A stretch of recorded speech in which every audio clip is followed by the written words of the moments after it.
मोहना मेरो मन मोहना कहाँ रह्यो कहाँ रह्यो कहाँ रह्यो मेरो मन मोहन वह मूरत जियत नहीं बिसरत वह मूरत जियत नहीं बिसरत अंग अंग सब छोहना कहाँ रह्यो मेरो मन मोहन मोहना कहाँ रह्यो मेरो मन मोहना जब मैं लीला सुरति करत हो जब मैं लीला सुरति करत हो जब मैं लीला सुरति करत हो चित चाहत उठी जो हना चित चाहत उठी जो हना सूरदास प्रभु के बिछड़े से सूरदास प्रभु के बिछड़े से मरिए तो है अति छोहना कहाँ रह्यो मेरो मन मोहन मन मोहन मन मोहन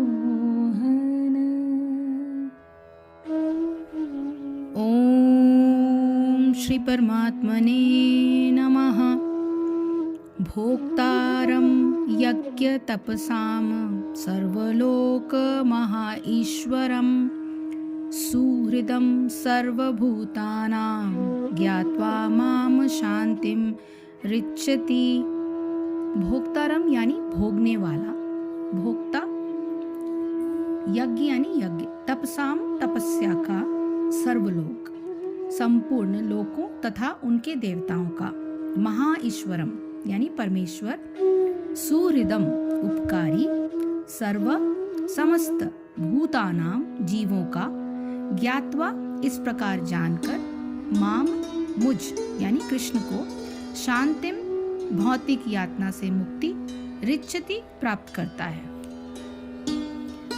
मुझे समस्त यज्ञों तथा तपस्याओं का परम भोक्ता समस्त लोकों तथा देवताओं का परमेश्वर एवं समस्त जीवों का उपकारी एवं हितैषी जानकर मेरे भावनामृत से पूर्ण पुरुष भौतिक सुख दुखों से शांति लाभ करता है।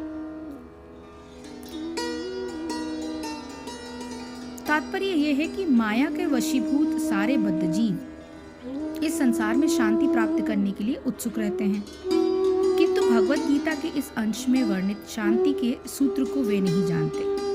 शांति का सबसे बड़ा सूत्र यही है कि भगवान श्री कृष्ण समस्त मानवीय कर्मों के भोक्ता हैं। मनुष्य को चाहिए कि प्रत्येक वस्तु भगवान की दिव्य सेवा में अर्पित कर दे, क्योंकि वे ही समस्त लोकों तथा उनमें रहने वाले देवताओं के स्वामी हैं। उनसे बड़ा और कोई भी नहीं। वे बड़े से बड़े देवता शिव तथा ब्रह्म से भी महान हैं। वेदों में भगवान को तमीश्वराणाम परम महेश्वरम कहा गया है। माया के वशीभूत होकर सारे जीव सर्वत्र अपना प्रभुत्व जताना चाहता है, लेकिन वास्तविकता तो ये है कि सर्वत्र भगवान की माया का प्रभुत्व है। भगवान प्रकृति यानी माया के स्वामी है और बद्ध जीव प्रकृति के कठोर अनुशासन के अंतर्गत है। जब तक कोई इन तथ्यों को समझ नहीं लेता तब तक संसार में व्यष्टि या समष्टि रूप से शांति प्राप्त कर पाना संभव नहीं है। कृष्ण भावनामृत का यही अर्थ है। भगवान श्री कृष्ण परमेश्वर हैं तथा देवताओं सहित सारे जीव उनके आश्रित हैं। पूर्ण कृष्ण भावनामृत में रहकर ही पूर्ण शांति प्राप्ति की जा सकती है।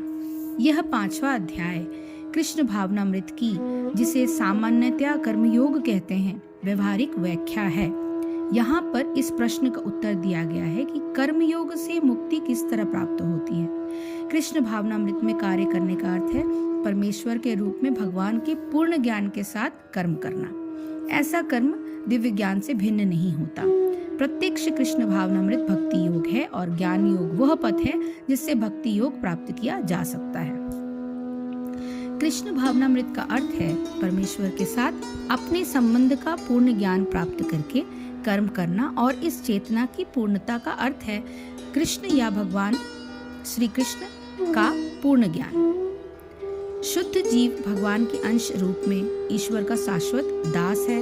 वह माया पर प्रभुत्व जताने की इच्छा से ही माया के संपर्क में आता है और यही उसके कष्टों का मूल कारण होता है।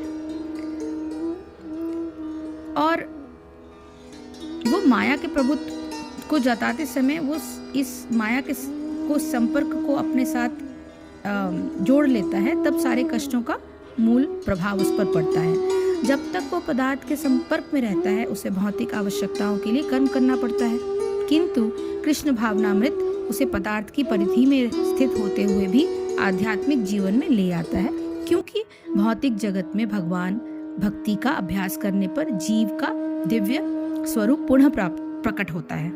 जो मनुष्य जितना ही प्रगत है वो उतना ही पदार्थ के बंधन से मुक्त रहता है। भगवान किसी का पक्षपात नहीं करते। यह तो कृष्ण भावनामृत के लिए व्यक्तिगत व्यवहारिक कर्तव्य पालन पर निर्भर करता है, जिससे मनुष्य इंद्रियों पर नियंत्रण प्राप्त करके इच्छा तथा क्रोध के प्रभाव को जीत लेता है, और जो कोई उपर्युक्त कामेच्छाओं को वश में करके कृष्ण भावनामृत में दृढ़ रहता है वो ब्रह्म निर्माण या दिव्य अवस्था को प्राप्त होता है। कृष्ण भावनामृत में अष्टांग योग पद्धति का स्वयमेव अभ्यास होता है, क्योंकि इसमें अंतिम लक्ष्य की पूर्ति होती है। यम, नियम, आसन, प्राणायाम, प्रत्याहार, धारणा, ध्यान तथा समाधि के अभ्यास के द्वारा धीरे धीरे प्रगति हो सकती है, किंतु भक्ति योग में तो ये प्रस्तावना के स्वरूप है, क्योंकि केवल इसी से मनुष्य को पूर्ण शांति प्राप्त हो सकती है। यही जीवन की परम सिद्धि है। इस प्रकार इस कर्म योग के कृष्ण के भाव को इस 5वें अध्याय के आखिरी श्लोक में थोड़ा सा और सरल शब्दों में, कि समस्त यज्ञों और तपों का भोगने वाला तथा संपूर्ण भूत प्राणियों का सुहृद अर्थात स्वार्थ रहित प्रेमी एवं सब लोगों में ईश्वरों का ही ईश्वर मुझे ही जानने वाला परम शांति को प्राप्त होता है। सो श्री कृष्ण कहते हैं कि आप उनके सिवा कुछ और याद न रखिए। आप अपना कर्म करते चलिए, अपने कर्तव्य को निभाते चलिए, और जो भी आपको मिलता है वो पूर्णतया उनको देते चलिए कि मैंने तो कुछ भी नहीं किया, ये सब आपने मुझसे करवाया। सो भक्ति भाव की अवधारणा है सांख्य निष्ठा और योग निष्ठा की साधना से होने वाली चित्त की एकाग्रता मनुष्य के अंतःकरण को राग, द्वेष आदि मलों से मुक्त कर देती है। ऐसे निर्मल चित्त में तत्व ज्ञान का प्रकाश होने से जीवात्मा को अपने वास्तविक स्वरूप का अनुभव होता है। इसी को मनुष्य की चेतना में भगवत तत्व का अवतरण कहते हैं। ऐसा होने पर जीवात्मा की उस परमात्म तत्व से एकता हो जाती है, आप जुड़ जाते हैं, तो जो समस्त लोगों के ईश्वर अर्थात शासकों का भी शासक है। इसी परमात्म तत्व की ओर संकेत करके इस श्लोक में भगवान ये बताते हैं कि मनुष्य की चेतना में उसके अवतरण से क्या क्या अनुभूतियां होती हैं। पहला है भोक्तारम यज्ञ तप साम।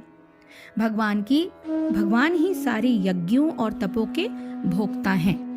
शास्त्र विधि का पालन करते हुए समस्त कर्तव्यों को लोकहित की दृष्टि से भगवान के प्रति समर्पण करना ही यज्ञ है।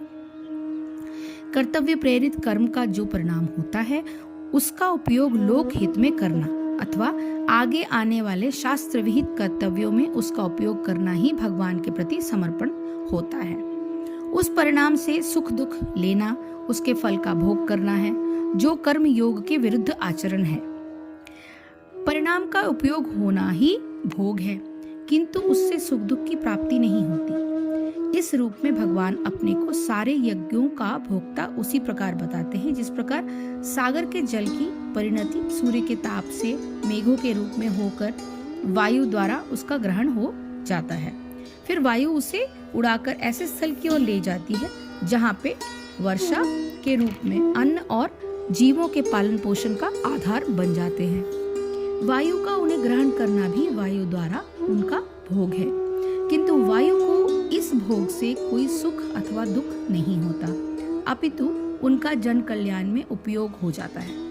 भगवान भी इसी प्रकार सारे यज्ञों के भोक्ता होते हैं। विविध प्रकार के तपों से मनुष्य के शरीर और इंद्रियों के विकारों का नाश होता है और कर्तव्य पालन में होने वाले शारीरिक और मानसिक कष्टों को हर्षपूर्वक सहन करने की सामर्थ्य आ जाती है। कर्तव्यों से प्राणी मात्र का कल्याण ही होता है। इस प्रकार भगवान तपों का भी भोक्ता होता है। यज्ञों और तपों से सुख दुख के भोग की आशा होना मनुष्य के स्वार्थ भाव के कारण होता है, जो मनुष्य की दुर्गति का मुख्य कारण है। इस प्रकार के सुख दुख के भोग से भगवान को कोई संबंध नहीं है। दूसरा, सर्वलोकम महेश्वरम। इस पद से भगवान ने अपनी सर्वशक्तिमत्ता की ओर संकेत करते हुए कहा है कि विभिन्न लोगों के जो अधिपति हैं उन सबके भी नियामक और शासनकर्ता वही हैं। सांख्य योग, कर्म योग अथवा ध्यान योग के साधन से जीव को भगवान के उस सर्वशक्तिमान स्वरूप से एकात्मता हो जाती है, उसकी प्राप्ति उनको मिल जाती है, भगवान से जुड़ने की और उनमें ही समा जाने की। तीसरा, सुहृदम सर्वभूतानाम। सारे यज्ञों और तपों के भोक्ता एवं सारे लोकों के ईश्वरों का ईश्वर होते हुए भी भगवान इस पद के द्वारा अपने को सब भूत प्राणियों का सुहृद बताते हैं। सुहृद उसे कहते हैं जो प्राणियों से कुछ भी अपेक्षा न रखते हुए केवल उनका हित साधन करता है। भगवान के सारे विधान प्राणियों का हित साधन करने के लिए ही होते हैं तथा उनका कोई पक्षपात नहीं होता। न ऐसा करने में भगवान किसी भी प्राणी से किसी भी प्रकार के प्रत्युपकार की अपेक्षा रखते हैं। जो प्राणी भगवान से विरोध करते हैं उनके प्रति भी भगवान हित का भी भाव रखते हैं, किंतु विरोध के भाव से प्राणी अपने लिए स्वयं प्रतिकूलता का सृजन कर लेता है। यह उसकी अपनी भूल है। भगवान तो फिर उसे प्रतिकूलता देकर भी उसका उसी प्रकार कल्याण करते हैं जिस प्रकार कुशल चिकित्सक कटु औषधि देकर रोगी को निरोग करता है। इस प्रकार कल्याण करने में भगवान ये नहीं देखते कि प्राणी उनका भक्त है अथवा विरोधी। यही उनका सुहृद सर्वभूतानाम होना होता है। चौथा, ज्ञात्वा मां शांतिम मृच्छति। इस प्रकार जानकर प्रतिकूल से प्रतिकूल परिस्थिति में भी भगवान के मंगल विधान का अनुभव करके मनुष्य परम शांति लाभ करता है। ऐसा करने से उसे फिर निरंतर भगवान से अपनी एकात्मता का अनुभव दृढ़ रूप से हो जाता है। ऐसा मनुष्य ही भगवान का भक्त कहलाता है। एकात्मा हो जाने के कारण भक्त किसी भी प्राणी से स्वार्थ का कोई भी संबंध न रखते हुए उसके प्रति सुहृदता का व्यवहार करता है। ऐसे भक्तों के लिए गोस्वामी तुलसीदास जी ने कहा है, उमा जे राम चरण रत विगत काम मद क्रोध, निज प्रभु मैं देख ही जग के ही सन कर ही विरोध। अर्थात हे उमा, जो श्री राम के चरणों के प्रेमी हैं और काम, अभिमान तथा क्रोध से रहित है, वे जगत को अपने प्रभु से भरा हुआ देखते हैं, फिर वे किससे वैर करें।